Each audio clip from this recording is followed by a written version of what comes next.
No father should have to lose his son. It goes against the natural order of things. I checked in on Mitchell today.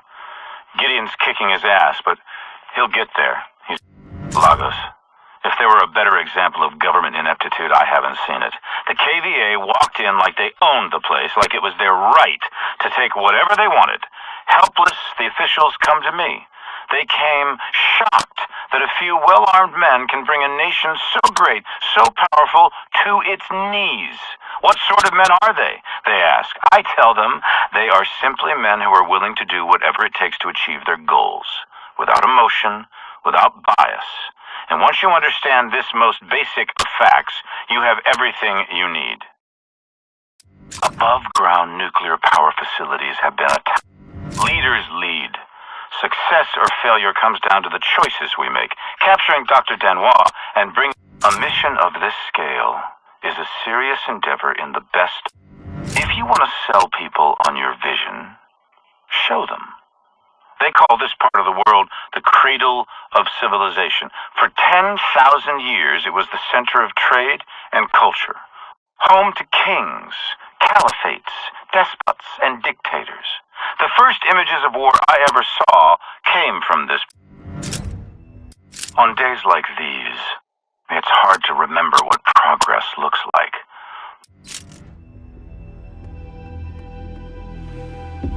Everybody thinks their ideas are right. That's why the people you call terrorists call themselves freedom fighters. The fundamentalists think they're right, the capitalists think they're right, the communists think they're right. And no one will ever convince anyone of anything. Disloyalty? There is no greater crime. There is no punishment harsh enough. They must have recruited Mitchell. I saw something in him, something you rarely see in a man. A leader. Something of myself, maybe. In order for a butterfly to be born, a caterpillar must die. At a certain point, imaginal cells are triggered in the caterpillar's DNA. You can turn anything into a weapon. It just takes imagination. Some of the most successful military campaigns succeeded simply because no one ever imagined it was possible. If you're planning to take out the most powerful naval force on the planet, forget about doing it in the open water.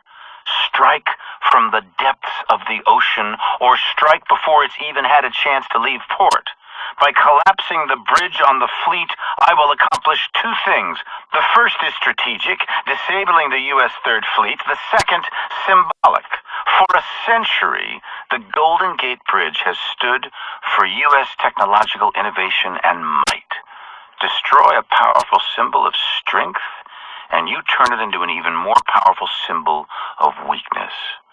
Make an adversary feel a cowardly act of terrorism? Who the hell are they kidding?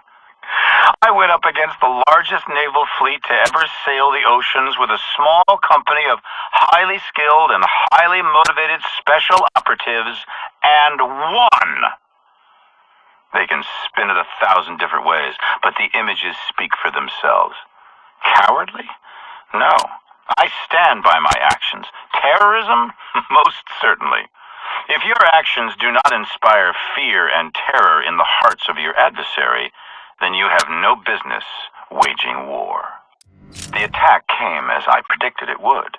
In forcing them to react, they reacted foolishly because they are powerless to respond in any... This moment has been years in the making. Billions of dollars. The years of research, the setbacks, and scientific breakthroughs. Many doubted that the enemy is at our gate, but we will never let them win. What I've... Democracy? Democracy. Democracy isn't what these people need. Hell, it's not even what they want. America's been running around the globe trying to install democracies in nation after nation for a century, and it hasn't worked one time. Now, why do you think that is? Because these countries don't have the most basic building blocks necessary to support a democracy. Little things like we ought to be tolerant of those who disagree with us, or we ought to be tolerant of those who worship a different god than us, or that a journalist ought to be able to disagree with a fucking president. And you think you can walk into this country based on fundamentalist religious principles, drop a couple of bombs, topple a dictator, and start a democracy? Give me a break. People don't want freedom. They want rules, boundaries, protections from invaders and from themselves.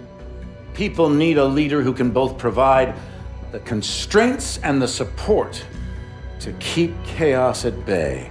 And you give them that, and they'll follow.